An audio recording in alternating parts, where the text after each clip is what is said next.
Gaming isn't fun anymore. Uh-oh.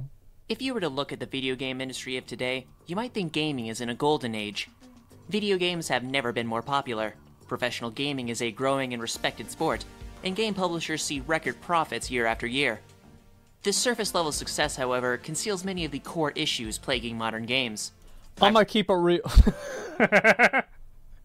Yeah, that is true, huh? We have Dark and Darker. This is like shit that I played in the last year. We have Elden Ring. I was gonna say Lost Ark, but I feel like that one would probably be part of this video. You have Hades, New World. What else? We have Valheim, Vampire Survivors. I feel like we've had a lot of really good games come out recently. Like, I'm not all doom and gloom about gaming, but I feel like if you don't step outside of the mainstream, you probably think gaming is the worst thing that's ever happened. That's what I think. New World? Nah, New World is a good game. You buy the game, there's no pay to win, there's like optional fucking cosmetic microtransactions, there's no pay for convenience, you buy the game, it's continuously fucking developed. You can say you don't like the game, totally fine, but do not put it in the same category as Diablo Immortal. Monetization, egregious laziness, and a total lack of passion or vision. In terms of quality and actual care put into games, modern gaming has been on a consistent decline for close to a decade now. From predatory microtransactions, to broken, unoriginal games, to the current drought of new and interesting IPs, gaming has been reduced from a form of entertainment. It's boring, I think, that there's not a bunch of like, oh, that's the Lost Vikings, I had that one. It's boring how like people don't want to make as many new IPs. And like maybe it's always been like this, but I feel like every time something new comes out that's like a big title, it's always something that's already been out, but it's got a 2 next to it. Entertainment and artistry to a corporatized money-making venture. As someone who's been into gaming for the vast majority of my life, as someone who genuinely appreciates the passion and artistry present in games, this mass corporatization and denigration of the— What is this, Salvador Dali, the game? The fuck is this? Like, like, this is some weird-ass shit. Medium is depressing at best and infinitely vexing at worst. I know I'm not alone in this stance either. Hilux. The countless failures and disappointments of the modern games industry has left most gamers tired and frustrated. Yeah. To that end, I want to chart the slow descent of this once great industry, look at where it's heading, and what we should do in response. We should shit on our own hand and then smear it all over yourself and then tell Blizzard that you're not going to buy any more battle passes and delete your battle.net account. That's what you have to do. That's the only thing that'll stop them. Yeah, true. Somebody's got to say it. Before we can discuss the dismal state of modern gaming, I want to first look at the era which preceded it, along with what made it unique. I think few would argue that the mid-90s to late 2000s was a true golden age of gaming, and for a number of reasons. While the actual quality of I feel like, you know what the last good game was? In like that era? Halo 3. I feel like after Halo 3, things were like... But like before then, everything was good. Time Splitters 2? Bro, that was like 2002. That was GameCube. Halo 3. And Halo 3 was like the last S-tier game that had none of this shit, not even anything close to it. And then after that, that's whenever the horse armor started coming in. That's whenever the DLC started coming in. Half-Life 2? Bitch, Half-Life 2 came out in 2004. Halo 2 came out in 2004. Games from this time period can't be understated and will be discussed. Gotta get One your of the biggest numbers factors right. in this golden age was the state of gaming and the broader games industry. Gaming was considered a more nerdy or unusual hobby back then. You weren't getting bullied at school for not having the latest Fortnite skin, but for— I never got bullied at school for playing video games. Like, I'm gonna be honest, like that shit never, did it happen to you guys? Like that never fucking, like I'm 32, right? So like, I went to school in the 90s and the 2000s. This never fucking happened. playing video games in the first place. This relative unpopularity meant that the games industry was just a fraction of its current size. Conversely, game developers and publishers were much more numerous back then. Various small and independent groups all competed in the open gaming market, and you'd either sink or swim depending on the quality of your games. Yeah. While many studios sunk, those that swam were handsomely rewarded, and typically redoubled their efforts for their next project. Yep. Furthermore, these small studios were often staffed and led by dedicated gamers and enthusiasts. This naturally leads to much greater passion and care put into the games they produced. Take, for example, Bungie back in the early 2000s. Their singular goal when producing the Halo trilogy was to make the best, most enjoyable game possible, and it shows in their outlook. Yeah, that would be alright. The difference between good enough and awesome is so big, and I mean, there's standards set by everyone here that, I mean, good enough sucks. You can't do good enough. It's a hard kind of thing to live up to, but it's I mean, the game's going to be better for it. We are the most cynical. And you got to keep in mind, like, back in the day, people couldn't go and, like, patch a game in. Like, back, like, and, like, this, I think this kind of changed, like, at like, Xbox and, like, 360. But, like, if your game shipped with a bug, your game was shit with a bug. And that's it. Well, like, we are the jaded crowd who, if a game doesn't entertain us in 5 minutes, we stop playing it. The passion you see here is honestly commendable, and was something found in abundance both at Bungie and the broader games industry.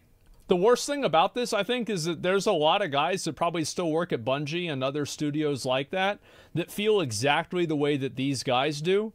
But the problem is that there are these production machines that create deadlines that make it to where they're not able to produce a quality product. Like, I actually think that most people that develop video games are actually trying to make a game that's as good as Halo 3. I don't think anybody goes into video game development and sits through 80 hours of crunch time just to release a game that's trash. I don't believe that. Now, I think that sometimes they're misguided. Sometimes they make mistakes. It's like, oh, this mechanic sucks. But they're passionate about doing something that they think is good. And sometimes there's only, you know, like, the game's got to be out before Christmas, you know? In addition to having an industry clearly committed to quality, the technological development seen in the 5th, 6th, and 7th generations dramatically expanded what could be done with video games. That's true. This is perhaps best demonstrated by the transition from 2D... This was my game, man. I grew up playing this game. This was... Oh, my God. I would play this game with my mom back in the day. It took me, like, 4 years to beat this game. I'm not even kidding you. Like, I was so fucking into it. And, yeah, I would play that shit all the time. I remember the game would reset, and I learned how to speedrun this game in, like, 1996... because I could go through the first 3 temples in like an hour and just get back to the fucking Dark World. Man, I would give anything to go back to this era. I would give anything to go back to like 1997. Like, I remember I talked to my mom about this game at church. Straight up. Straight up. Be like, yo, we gonna play some Zelda after this shit? You gotta take me to Burger King. To 3D, swapping pixels for polygons. An additional dimension not only enabled new and interesting forms of gameplay, but allowed for beautiful art styles and actually realistic graphics. These are your Killer 7s for the former, and Re-4s for the latter. The size and scope of games also increased substantially in this time period, going from megabytes in size to gigabytes. Yeah. Whereas games on cartridges had to make best use of very limited real estate, CDs allowed for about as much game as you wanted, and at then modern graphics. Finally, internet access had reached. Also, you gotta keep in mind, like, PlayStation 3, how much was that on release? It was like $600-700 because it had Blu-ray on it. It was like one of the only things that had Blu-ray. $600. Yeah, like, I remember whenever it came out, nobody wanted a PlayStation because it was too expensive. Like, I got a 360. Of millions, even billions by this time period, meaning games no longer had to be primarily single-player or couch co-op titles. Just hit him, assassinate him. In short, the games industry not only had the technology to make new and engaging games, but the will and passion to do so. And I feel the results truly speak for themselves. Yep. I never played any Grand Theft Auto all the way through. Oh, I played the fuck out of this game, man. Sonic Adventure 2 as the Battle? name implies, a pretty good time. I love this. Quite simply put, gamers were spoiled for choice in the 90s and 2000s. While shovelware and cheap cash grabs certainly were a thing, you had an absolute smorgasbord of quality titles to choose from, no matter what you were looking for. If you wanted to play something on... But I feel like nowadays, like before we go into the doom and gloom, I feel like nowadays there are a lot of really good games out right now. Like, there are. I actually think so. Like, I genuinely believe that there are a good amount of games that are out that are actually fun to play. Your own. Name 5? Okay. What are the restrictions? Like, games without, like, I mean, like, okay, obviously one is going to be Elden Ring, right? One is going to be Elden Ring, but we have good games. Yeah, because it's like, I mean, I would say, I would put Valorant on the list. I would put Valheim on the list. I would put Vampire Survivors on the list. But, like, are we talking AAA games? Like, would you put Doom 2016, 2018 on the list? Like, from everything I've seen, I would say yes. You put God of War on the list. There you go. What about, like, Demon's Souls, the new remake of that? I feel like that one's really fucking good. Devil May Cry 5. That one's fucking insane. Yeah, there are a lot of really good games now. Like Breath of the Wild, yeah, there's that one. Like, damn. V Rising, yeah, V Rising, that's another one. That's like Vampire Valheim. Just pop in Tony Hawk or literally anything from Nintendo at the time.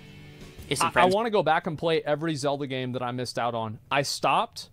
I never finished Link's Awakening on the Game Boy. And I never finished anything after Wind Waker because I thought the style of the game was stupid. I want to go back and play every single one. Were over, you had Halo or Mario Kart to rage at and laugh over. And if you wanted to meet cool new people on the wide world of web, WoW was still relevant. Yeah, it was. And not terrible. Man, fuck you. Gaming as a whole was just fun. People treated it as an enjoyable, exciting hobby. You'd hear from a friend that the new Scrimbo Bimblo slaps, drop 40 or 50 bucks on it, and have a good time. Gamers had hope in the industry, and while expectations weren't always met and missteps were had, it was good for a time. Damn, let me pause this. I just want to look at it. Holy shit. Damn. Damn, it's got a, that's like one of the old, that's like the newer version of Super Nintendo. That's original Super, that's original Nintendo. That's a, oh my God. That's not the one, but like, I remember you would plug, like, you'd have the Sonic and Knuckles, and you would plug Sonic 3 into it in order to play the extra characters on the Genesis. Oh, man. Wow. I love these pictures. Unfortunately, all good things must come to an end. Yeah. The Roman Empire experienced unmatched prosperity and security for hundreds of years before its slow and pitiful death in the 5th century. You know what? Like, Roman Empire is actually very similar to gaming because it weren't 90% of the people in the Roman Empire slaves. And if you use slaves as a metaphor, like 90% of people in gaming now are free to play. And so, like, you could think of the free-to-play players as the slaves, and you could think of the pay-to-win players as the Roman citizens. 90%? It was a lot, okay? There was a lot of fucking people were slaves then. Gaming is no different, and much like the Huns and Goths who brought low the Romans, it was an outside force which plunged the games industry into its dark age, the smartphone. In 1998, Nokia released their 6110 model of mobile phones. My dad had this The 6110 offered numerous improvements and updates over the earlier Nokia 2110, one of which being the addition of Snake. Snake is a game you've likely heard of, seen, or played at some point. You play as a snake navigating a plane in search of food, and need to maneuver... This is where it all began, guys. The reason why video games are terrible, you're looking at it right now. If they had never put this video game on the phone, we would be playing, every game would be as good as Elden Ring. Around your ever-lengthening body as you go from point to point. It's a simple little game, something you could play for a few minutes at a time, but its inclusion in the 6110 was one of its most liked features. In line with this, mobile phones going forward would often include short little games similar in scope to Snake. Many of these games were shipped with the phone itself, and while it was possible to download additional games, they were never terribly common or popular. The system, however, would be completely turned on its head in 2007 upon the release of the iPhone. Isn't it crazy the fact that fucking, like, Steve Jobs and Apple just made this shit? Like, it's insane how much farther ahead the iPhone was than, like, anything else at the time. It was nuts. The iPhone, and more specifically its App Store, offered users a variety of applications and games for purchase. Much like the iPhone itself, this storefront proved wildly successful. Though it released with only 500 apps, in just 2 years this number increased to well over 100,000, and these apps were downloaded over 2 billion times. People love this. Initially, the App Store would sell their games for a one-time, upfront cost. You know, how games were always sold. This business model would eventually be expanded in 2009 to give apps and their developers new and exciting ways of making money. Exciting. The biggest addition were in-app purchases, a system we would now call microtransactions. Ooh. While many apps made ungodly amounts of money off this system, perhaps the most influential... Because, like, a lot of them would make a lot of money back then because people didn't even really know what it was. Like, yeah, they had no idea. Iconic game in this landscape is Candy Crush. Yep. Candy Crush, released in late 2012, is nothing special as a game. You match 3 pieces of candy in a row to earn points and accomplish objectives. Match 3 titles had been around for some time and have had successful entries such as Bejeweled. What sets Candy Crush apart from its peers, however, was its method of monetization: predatory microtransactions. While Candy Crush was free to download, it was seemingly designed to incur, then profit off of addiction. First and foremost, the actual gameplay rewards you at every step, complementing and... Well, I watched a lot of Train's gambling streams. I watched a lot. And that looks a lot like Dead, Dead, Dead. I mean, it does. I never played this game, so I had no idea. But damn. Like, look at this. First and foremost, the actual gameplay rewards you at every step, complimenting and praising you for making the right move or just having pieces fall in the right places. You're given dopamine hit after dopamine hit with easy levels until you reach a difficult one you can't quite beat. Candy Crush operates on a life system, and once you run out of lives, you're cut off from the flashy lights and easy dopamine. Wow. You can either wait a ridiculous, uncomfortable amount of time until you can get your dopamine fix, or just pay 99 cents for an immediate refill. Both options funnel you into playing, and eventually paying more and more. And it was this scatterbox... See, like, they had this in Bloons. I remember I played Bloons, and you could spend money to redo the last level. And I was like, bro, this is like playing a Super Nintendo game with save state. You're cheating. You're fucking cheating. Now, I would do it if it was on stream, because it would be boring to go through all the levels over and over and over again. Yeah, whatever. So, like, if a streamer does it, it's fine. But, like, am I going to do this with my own fucking money on my own fucking time? Are you kidding me? Absolutely not. The game was fun. Design that led to Candy Crush's success. It's like, yeah, it's like an arcade. To put it in perspective, Candy Crush alone brought in about $1.1 billion in 2014. Jesus. That same year, the entire games industry had revenues of $85 billion. A single game with a basic art style and simple gameplay loop made up over 1% of the games industry. That's sad. All because it had an unbelievably effective microtransaction system. Over 9 million. This runaway success told the games industry 2 things.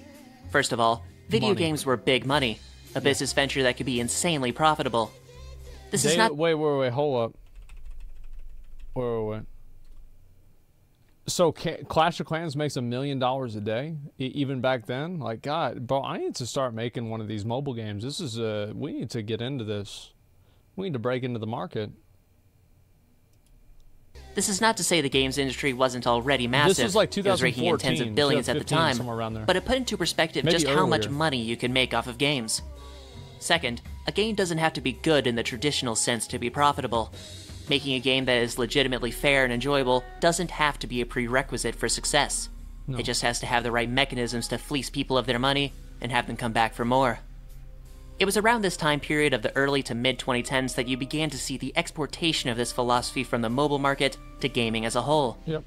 It's this philosophy which treats games more as a dry business just to make money, rather than an earnest form of art and escapism, that led to this slow decline of gaming. Yeah, that's what's happened with every fucking media. That's just how it goes. You get the people with a lot of money that get in charge, and then that's the way it is. For anyone who's paid even a modicum of attention to the broader games industry over the past few years, you'd find it mired in scandals, mediocrity, and disappointment. The reason for this goes back to the philosophy shift mentioned earlier. Games aren't being made to be enjoyed, but to make money. Yeah. It's this hard shift in priorities that has just gutted the soul of gaming, and replace it with flowcharts, focus groups, and well, it's also that people don't actually quit the games whenever the games are bad. Because if people actually stopped playing the games, people would stop doing this. These companies would stop doing it. But people keep buying the battle passes. They keep playing the gotchas. It's the consumer's fucking fault. Because they're the ones that are giving the company the money. The company's like, hey, we just want to make money. And the consumers are like, well, I want to get farmed for fucking money. New projections. Victim blaming? Take, for example, the explosive growth in microtransactions over the past decade or so. Yep. Modern games are often replete with issues such as slow progression, unbalanced gameplay, or a lack of content. This isn't a mistake. These issues are introduced on purpose, with the only way to overcome them being microtransactions. Oh, exactly. Like, whenever you have pay-for-convenience features in a game, all you're doing is you're paying the developer to make the game inconvenient. Because if the game was convenient, then you would never pay for the convenience features. So they make it inconvenient on purpose to make you have to pay for them. It doesn't matter if fair systems are dropped for a less engaging gameplay loop. It doesn't matter if microtransactions prioritize the size of your bank. Nah, this is inaccurate. It costs $110,000 to fully gear up in a Diablo Immortal. No, it costs $110,000 to fully gear up in a Diablo Immortal season. That's just for one season. That's it. Bank account rather than in-game skill. It doesn't matter if microtransactions have led to some of the most addictive, predatory systems imaginable. Microtransactions make an incomprehensible amount of money. That's the only... I don't know why people get all fucking up in their feelings about game companies do this, man. You have these people that are making like shoes using slave labor in third world countries. You're gonna talk to me about microtransactions and about how fucking, oh my god, I can't believe these companies are doing this. They're gonna do anything that they can to make money. That's why you have to have rules to make sure they don't fucking do that, because if they didn't, then they'd just still be doing it. You said that yesterday. I did, because people won't fucking listen. Makes me mad. Whataboutism, what a great argument. No, what I'm saying is, like, if you get mad at these companies for doing it, people have been mad at Nike and Adidas and Apple for this shit forever, right? About them using, like, third world labor and this kind of stuff. Yeah, so, like, are they still doing it? Oh, man, ain't that something? Yeah, that's crazy, because it doesn't matter if you get mad. Like, it's not like if you get... This isn't like Beetlejuice, where, like, you say it 3 times and he appears. You say microtransactions bad 3 times, they go away. Bro, if you get 100,000 likes on a tweet that says that Nike is bad, that tweet is no longer relevant in 3 days. And Nike still sells shoes. They're still going to buy it. That's and you might not like it, but that's what it is. Without third world labor, Nikes would cost $1,000. People would complain about the price. Good, bro. You don't need that shit. The Nike. What the fuck you need? Like some weird ass shit printed on your shoe. What do you need? Like air bubbles and like 3 different levels of padding for you to walk around your own fucking house and walk to Burger King. You don't need that. Just buy a normal pair of fucking shoes. You're not in the NBA. Settle down. Reason they're so prevalent. Oh, and by the way, half the shoes are $1,000 anyway now.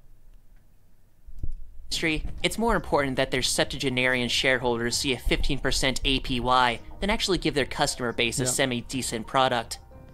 Outside of making games with these predatory, money-first systems, modern games are often released in a broken and buggy state. The recent poster child of incomplete garbage is none other than Saints Row. Oh, that one. Aside from having some genuinely cringe-inducing writing and gameplay that's boring 2 hours in, the game just does not function. That's a problem. Pull up literally any full-length review, and you'll see a deluge of bugs, glitches, and broken features in this game. Saints Row isn't an outlier in this regard either. You had Battlefield 2042 last year, and Cyberpunk 2077 the year before that. Well, I mean, New World was a shit show on release. And I realized that New World was actually a very entertaining game, but it only became entertaining if you included the dupes and the hacking in the game as part of the entertainment value the game provided. So if you included the duping into the game, and it's like, this is part of why it's fun, then it became a good game. But if you wanted to play a normal game, New World was not the game for you. Both incredibly hyped games that should not have shipped in the state they were in. The people at the helm, and more specifically the publishers, just stopped caring. They knew a bunch of gullible saps and stupid teens would drop $60 on their latest shitfest, so why even bother? Worst of all, if a game totally flops, many of these studios and publishers are so large they can just eat the losses, shelve their broken game, and move on to... Well, it's because the production studio, like, their name doesn't get dragged through the mud. It's the people that make the game who get dragged through the mud, even though they're not the ones that made a timeline that's unrealistic. So that's why production studios keep doing this, because they don't lose. So the moment that they kill a company's reputation, it's like a leech, right? As soon as you suck all the blood out of one of them, you just go to the next one. It doesn't matter what happens to them. The next lazily made entry. Finally, this corporatized, business-centric approach to game development has just killed any passion and vision within the larger industry. Rather than prioritizing player experience and creating new IPs, game developers are more preoccupied with garbage sequels, unnecessary remakes, and shameless trend-chasing. For me, the epitome... I'm gonna be honest. I love Warzone as a BR, and I think Warzone is very much a transcendent BR that added a lot of new things into the game. The Gulag was a great innovation on the BR genre, and I also thought that, I feel like the gameplay of Warzone was really good.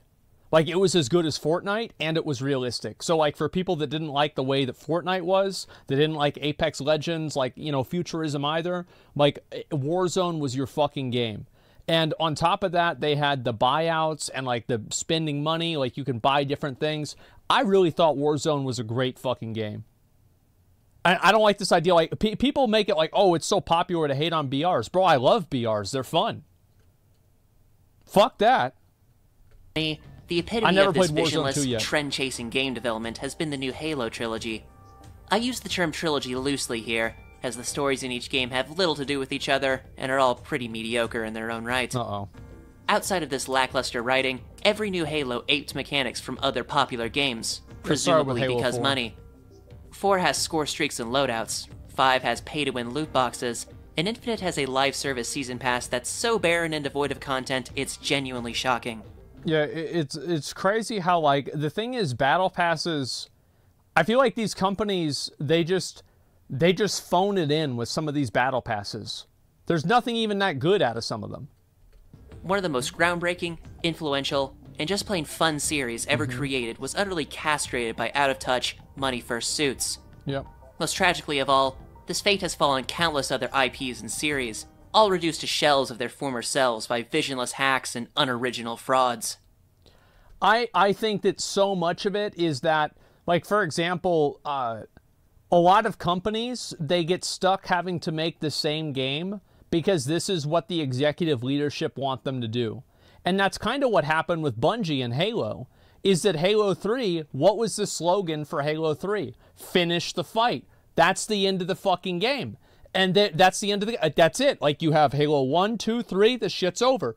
Then they make Halo Reach because Microsoft is like, oh, you got another one in you. You got to do another one. And then they did, and then they moved off of Halo. ODST, yeah, but that was a kind of an offshoot. Like, I feel like that was not as much of a Halo game. But you're right. Like, they did have ODST, and then they had Halo Wars as well. Like, I did not forget that. But my point is that I feel like sometimes development studios feel like they have to continue an IP past the point where it needs to be continued. I'll give you an example for a movie. Zoolander 2. Nobody needed Zoolander 2. Nobody asked for Zoolander 2. Nobody wanted Zoolander 2. It was fine. The Matrix is another great example. In my opinion, The Matrix could have been fine is one movie. Matrix Reloaded, Matrix Revolutions had a lot of really fucking badass scenes and some kind of cool, philosophical fucking, sci-fi stuff. It was pretty interesting, right? So I'll give it a pass. But, like, even the Matrix trilogy is pushing it. Then you make another one. What the fuck? Come on. The AAA games industry has fundamentally regressed. That's what I think happens. It's its like, priorities totally misaligned they with end the up point having of gaming. to do the same shit. And unfortunately, it's a situation that I don't see changing anytime soon. It's blatantly obvious that money is the biggest, if not single motivating factor in making games nowadays. Well, it always was. If they weren't able to make enough money with developing a game, then they wouldn't be able to do it because they couldn't pay anybody to keep the lights on. But I think it's about, like, what level of gratuitous income to appease stockholders is enough. And I know the answer to that: more. The answer is always, what's enough? More than this. And if that's the industry's goal, then they're certainly succeeding. There's no longer a major incentive to make the industry's goal, then they're certainly... Make up 80... What the fuck? Microtransactions make up 88% of digital game spending? Yeah, no fucking shit they have these in the game. It makes sense. Succeeding. There's no longer a major incentive to make interesting or good games when you can just copy-paste total schlock every year and still make billions. No, they've been doing this You can vote with your wallet to change things, sure. But the next whale they catch completely cancels out whatever difference you might have made. That's one thing to keep in mind is, like, whenever you go to vote, your vote counts as one and somebody else's vote counts as one, right? Theoretically, let's not make this political, guys. Your vote is one, their vote is one. In a perfect world. In a video game, that's not how it works. Is that a guy that spends $30,000 just voted 30,000 times. And a guy that only spent $10 only voted 10 times. And think about how many people need to not spend that money to equal one $30,000 vote. That's a lot. Furthermore, the AAA games industry has largely consolidated under a select few major corporations and studios. Yeah. This, coupled with the increasing barriers to entry due to technological advancement, means there's little reason for innovation and few grounds for Unreal competition. Goes against that, though, which is the whole of AAA gaming has just become stale and sad, and out-of-touch ghouls like Phil Spencer and Andrew Wilson are perfectly fine with that. I mentioned at the beginning that I discussed what should be done regarding the modern gaming industry's dismal state, and I feel the best option for gamers is nothing. The modern games industry... Yeah, I think that's true. In my opinion, I think what you need to do is you need to push things to their most logical outcome, right? Accelerationism. Just push it as far as it can possibly get. It's like, in order to wear both shoes in FIFA, you have to pay an extra $3 a week in order to, use your Nikes or something like that, or Adidas. And if you don't, then you're wearing flip-flops, and Messi doesn't run that fast when he's wearing flip-flops, and, it's like a big thing. And so just do that. Make it as disgusting, as shameless. Just have advertisements for gambling for kids. Let's have pragmatic. Let's just have them make a video game. How about that? Yeah, I mean, shit. At this point is a joke. I think by now this should be fairly obvious. Huge conglomerates just push out unoriginal, unenjoyable, and or incomplete titles year after year, yet are able to bank off of microtransactions and a lazy consumer base. A slots tournament. Unless CEOs actually start caring about art, outside of money laundering, or if predatory microtransactions get regulated into oblivion, I highly doubt there will be any major changes in the industry. So why bother with it at that point? It's better to avoid this I feel like the majority of microtransactions that Like, the majority of bad ones, like, I don't think that you should, by force of law, tell somebody that they can't buy a microtransaction. I think that's silly. However, I do think that if you spend money on a video game, you should know exactly what you get. There should never be a chance that you get something and then maybe you don't. There should never, ever be a situation where you go from, I'm getting something, and then now I'm not, and it's like, you see what I'm saying? Like, oh, maybe I'm going to roll this, like, no gotcha, no loot boxes, why not? The why not is because it simulates gambling. It simulates gambling. Video games primarily are marketed towards adolescents and children. The majority of them are. If you go look at like the top 100 highest grossing games, over half of them are marketed towards kids, and over 80% of those have loot boxes. Come on. Call it what it is. Make them 18 plus only. Yeah, sure. I would be fine if they made them 18 plus only. I think that's okay. Constant deluge of disappointment. Source, trust me, bro. Are you really going to argue with me about numbers? You're going to argue with me that you think that I don't remember what a number was? Look it up.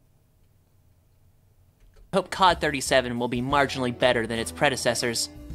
Instead, rather than deal with the cultural void that is the modern games industry, just go back to that golden age. A friend of mine remarked that it's sad some of the best games ever have already been made, and while this is pretty accurate, it's also true.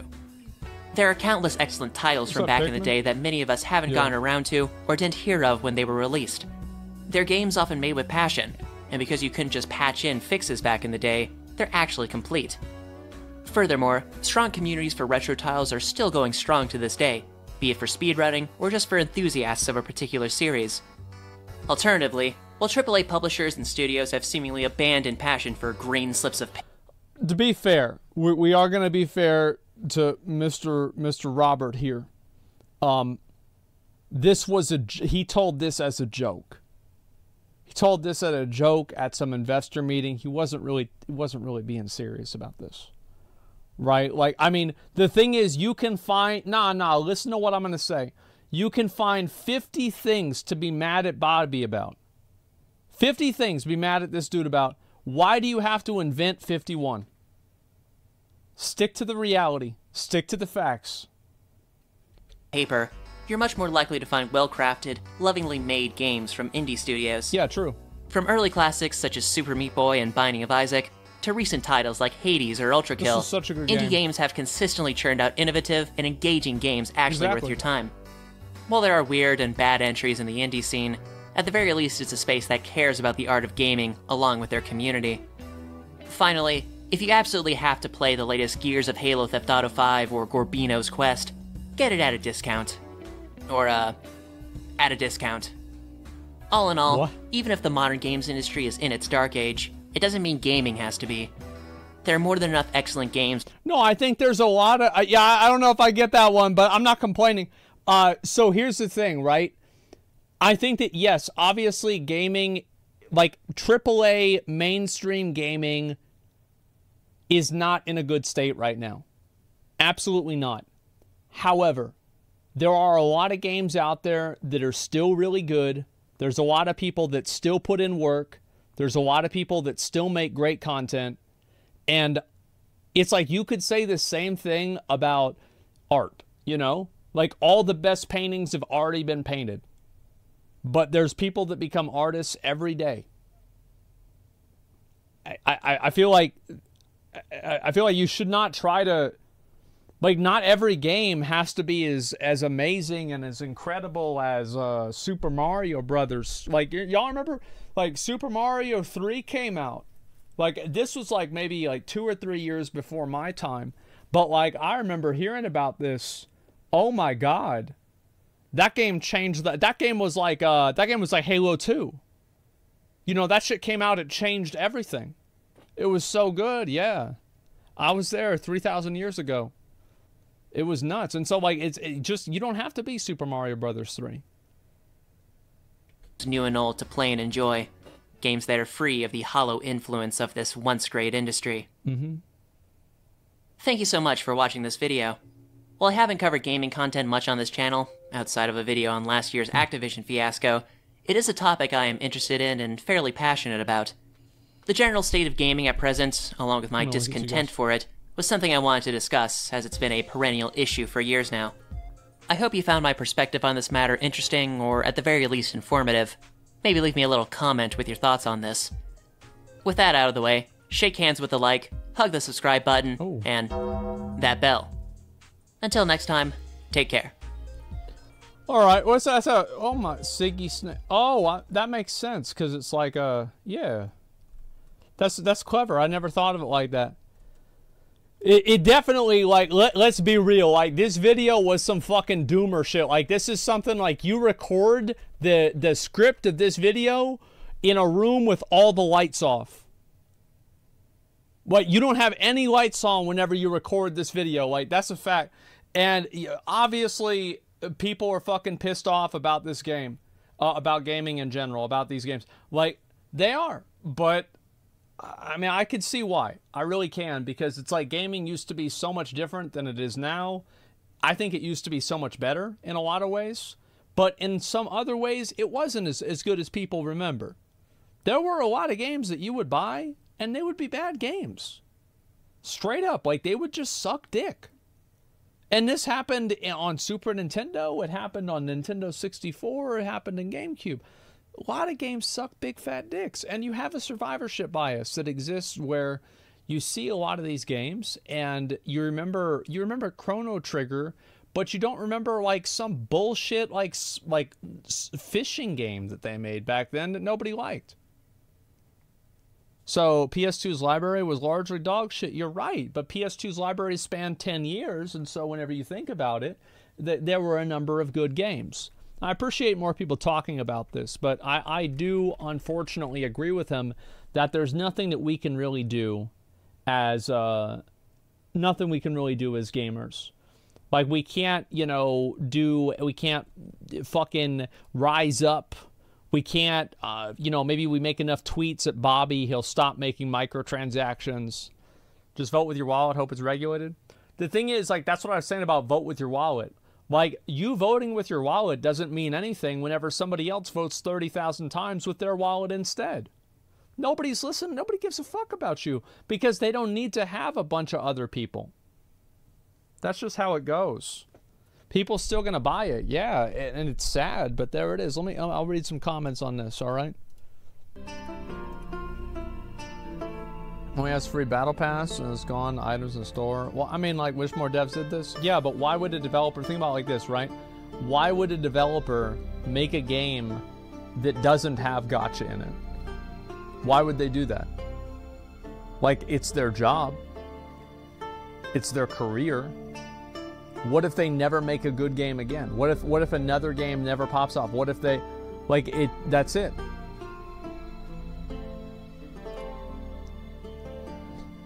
I'll turn it down just a little bit. Just give me a sec. I think that should be better. I'm not going to buy a good game just because the company sucks is my point. Well, yeah, I mean, it depends. The enlightened gamer boycott shit. Another person with 1,000x spending power is a whale in your place. Exactly. Gamers are not the main population who consume games. Average Andy who buy $1 microtransactions are. Exactly. And, like, that's the kind of shit that people don't realize. Is, like, video game Andys don't realize that. Think about everywhere else in life. Everything else in life is pay to win. You get fucking, you don't look good, you get plastic surgery. You're fat, you can get pay to win, you get that reduced too. You have, like, let's see, like, in a job, like, you can pay money in some ways, or you can, have, like, some fucking weird relationship with the people that are in charge. Like, life is pay to win. That's the point. Life is pay to win, fundamentally, in almost all regards. Who are the people that get to park in front of the building? The people that make the most money. Isn't that a fucking surprise? So, people want to step away from that. That's why gaming was like your escape from that. It was like everybody starts on the same playing field, everybody's on the same level, and the only thing that you can have in this game is what you can earn. And to be fair, that wasn't really fair either, but it was fair for a different group of people, so they liked it. It's like you can't really say that's fair whenever one person has 12 hours a day to play, the other person has 1. So like there's never a real even playing field, but it just depends on how you define even. However, now you have people that are, you know, conditioned by life. Oh fuck, it's another F. We're good? Yeah, okay. Now you have people that are conditioned by real life to be okay with this stuff because that's how everything else is. So that's the way it goes. How else do they generate funds then? I don't think any, like, here's my line. I don't think they should have gambling in games. Period. That's it. I don't think there should be any gambling in any game. There's no reason for it. It is a net negative for the consumer, and it adds no value. I also think everything else is okay. I think pay-to-win games are totally fine. I do not believe I have the moral authority by force of law and to try to compel somebody not to make a pay-to-win game. I don't think that I legally have the authority or the right to go and tell somebody they can't make a pay-to-win game. I feel like that's invading somebody else's liberty, freedom, privacy, whatever you want to call it. But damn, bro, if you want to buy the best weapon in the game, it better just cost $20, not 20 boxes that are $5. That's it. That's all I'm asking. Streamers need to set the example? Nobody gives a fuck about a streamer setting the example. What happens if they pay a streamer $100,000? Who the fuck would turn down $100,000 to play a video game? Like, what are you thinking about? Like, well, what's going on in your head? Like, yeah, that's it.